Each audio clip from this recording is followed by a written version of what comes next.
अगर आप इंडिया की टियर 2 या टियर 3 सिटी से आते हैं और आपको लगता है कि आप बहुत ही शाय या इंट्रोवर्टेड किस्म के इंसान हैं, या फिर आपको लगता है कि you are not very confident when it comes to public speaking. और पब्लिक स्पीकिंग से मेरा मतलब सिर्फ स्टेज पे खड़े रह के बात करने से नहीं है। मेरा मतलब है कि अगर आपको डर लगता है मीटिंग्स में अपने आइडिया शेयर करने से, टीचर्स से बात करने से, ऑपोजिट जेंडर से बात करने से, अपने फ्रेंड्स के बीच में बात करने से, अगर आपको लगता है कि वहां आपको डर लगता है या आप इतना कॉन्फिडेंट फील नहीं करते और आप टियर 2 टियर 3 सिटी से आते हैं, तो इस वीडियो से आप काफी रिलेट कर पाएंगे। और इस वीडियो में मैं दो टू सिंपल स्टेप्स शेयर करूंगी जो कि मैंने अप्लाई किए, जिन्होंने मुझे बहुत हेल्प किया, मेरे स्टूडेंट्स को बहुत हेल्प किया। एंड अगर ये दो स्टेप्स आप भी अप्लाई करते हैं तो आप अपना कॉन्फिडेंस बिल्ड कर पाएंगे, राइट? वो दो स्टेप्स के बारे में बात करने से पहले first let me tell you that I come from a tier 2 city and I absolutely love my city and I take pride in where I come from, right? इसलिए जो भी मैं आपको बता पा रही हूँ ये काफी प्रैक्टिकल हैंड्स ऑन एक्सपीरियंस किया है मैंने, तो आप इससे रिलेट भी कर पाएंगे, इसको अच्छे से समझ भी पाएंगे। See, the first thing that I want you to understand is that specially when we come from tier 2 tier 3 cities, तो हमारे पास उतना इन्वायरमेंट नहीं होता स्पेशली इंग्लिश में बात करने के लिए, राइट? तो हमारे पास इतना इन्वायरमेंट नहीं होता। फॉर एग्जाम्पल मैं अगर अपनी बात करूं तो when I was growing up, मेरे पेरेंट्स इंग्लिश में बात नहीं करते थे, मेरे फ्रेंड्स इंग्लिश में बात नहीं करते थे, मेरे टीचर्स इंग्लिश में बात नहीं करते थे, मेरे कजन्स इंग्लिश में बात नहीं करते थे। तो हम कहाँ प्रैक्टिस करें, right? And I use to struggle speaking in English throughout my teens मैंने स्ट्रगल किया है इंग्लिश बोलने के साथ। So I understand how it feels. But I also understand the reason why we struggle. The reason is कि हमारे पास वो environment ही नहीं है जिसमें कि हम अपनी spoken English practice कर पाए। तो इसको ओवरकम कैसे करेंगे? इसको ओवरकम कर सकते हैं एक सिंपल सी एक्टिविटी के साथ। वो है record and review. Record and review. अब मैं चाहती हूं कि आप नोट्स लें, इसको ध्यान से समझें। रिकॉर्ड एंड रिव्यू पर्सनली मैंने किया है, आज तक करती चली जा रही हूं। रिकॉर्ड एंड रिव्यू में क्या करना है आपको? You simply have to choose a topic. अपने लिए आपको एक टॉपिक चूज कर लेना है, कुछ भी रैंडम। फॉर एग्जाम्पल, मेरा दिन कैसा था? How was your day? how how was the last movie that you saw? What do you think about the book that you're reading? What did you have in lunch? Did you like it? Did you not like it? Talk about any random thing. Talk about any random thing and start recording yourself. Camera उठाइए, अपना phone उठाइए, camera उठाइए, सामने रखिए। इस इतने distance पे रखिए कि आप अपना बॉडी लैंग्वेज को थोड़ा सा ऑब्जर्व कर पाए, राइट? बिल्कुल सेल्फी वीडियो में मत बनाएं, थोड़ा सा दूर रख के बनाएं और अपने आई लेवल पे कैमरा को रखें and start recording yourself while you are talking on any topic. मतलब हमें कंटेंट से नहीं है, मतलब हमें है सिर्फ आदत डालने से, हमें सिर्फ हैबिट डालनी है इंग्लिश में बात करने की, राइट? क्योंकि हमारे पास इन्वायरमेंट ही नहीं है, कहाँ प्रैक्टिस करेंगे हम? So start practicing by recording yourself while you are speaking in English about any topic, right? That's number 1। And number 2 is start reviewing yourself. अब सिर्फ रिकॉर्ड करके भी कोई फायदा नहीं होगा। अगर सोचो, अगर मैं रोज अपने आप को रिकॉर्ड करती रहूं और फीडबैक नहीं दूं, अपने आप को रिव्यू नहीं करूं, तो मैं हर रोज सेम ही मिस्टेक करती रहूंगी। तो आपको करना क्या है? आपको अपने आप को रिव्यू करना शुरू करना है। रिव्यू कैसे करेंगे? रिव्यू करेंगे 3 स्टेप्स में। First is called vocals, okay, or you can say auditory review, ठीक है?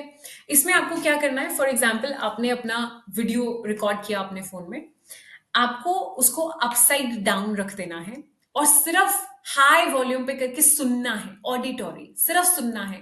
Then how am I speaking? जब मैं बोलता हूं या मैं बोलती हूँ, क्या बहुत सारे filler words, non words use कर रहा हूं मैं या कर रही हूँ? क्या बहुत बार मैंने रिपीट किया? कैसा लग रहा हूं या लग रही हूं मैं? मेरी साउंड कैसी सुनाई दे रही है मुझे खुद? मुझे नोट्स लेने हैं, आपको खुद अपने लिए नोट्स लेने हैं। सेकेंड स्टेप जो आपको करना है, दैट्स कॉल्ड विजुअल। विजुअल, अब आपको फोन को कर देना है म्यूट पे। सुनना नहीं है, सिर्फ देखना है। देख के आपको ऑब्जर्व करना है कि मेरा बॉडी लैंग्वेज कैसे लग रहा है। क्या मैं कॉन्फिडेंट लग रहा हूं या मैं कॉन्फिडेंट लग रही हूं, या फिर व्हाट, मेरे हैंड मूवमेंट्स कैसे हैं? क्या मैं ऐसे अपने आप को बहुत टाइटली पकड़ के खड़ा हूं या खड़ी हूं, मैंने अपने आप को बहुत श्रक किया हुआ है, कैसा लग रहा हूं मैं या कैसी लग रही हूं मैं, मेरा बॉडी लैंग्वेज कैसा लग रहा है, मुझे वो रिव्यू करना है। तीसरा स्टेप, वोकल प्लस विजुअल। फिर मुझे वीडियो भी देखना है, वॉल्यूम भी सुनना है, फिर फीडबैक लेना है। अगर आप ये एक्सरसाइज 4 हफ्ते के लिए भी कर लें हर रोज consistently, it's going to change the way you speak. It's literally going to change the way you speak. क्योंकि हमें समझना है कि अभी प्रॉब्लम क्या है। प्रॉब्लम यह है कि हमें हैबिट ही नहीं है बात करने की, आदत ही नहीं है, इन्वायरमेंट ही नहीं है, हमें इतना मौका नहीं मिलता है बात करने का, राइट। तो हमें शुरुआत करनी है खुद अपने साथ, खुद प्रैक्टिस करके। अपना फोन लीजिए, रिकॉर्ड करना स्टार्ट कीजिए और किसी भी रैंडम टॉपिक पे आप बात कर सकते हैं। नेक्स्ट 4 वीक्स के लिए आप ट्राई करिए regularly. I am I am 100% sure you will come back to thank me in the comments कि इस एक्टिविटी ने, इस प्रैक्टिस ने आपकी कम्युनिकेशन गेम को बदल दिया, क्योंकि ये बदलेगी ही। Okay, it's certain to work, it's certain to work. So that's number 1, record and review. इसके साथ सेकेंड चीज जो मैं आपको चाहती हूं कि जो आप समझे, तो जो दूसरा स्टेप है इस वीडियो का जो मैं आपको बताना चाहती हूं, वो है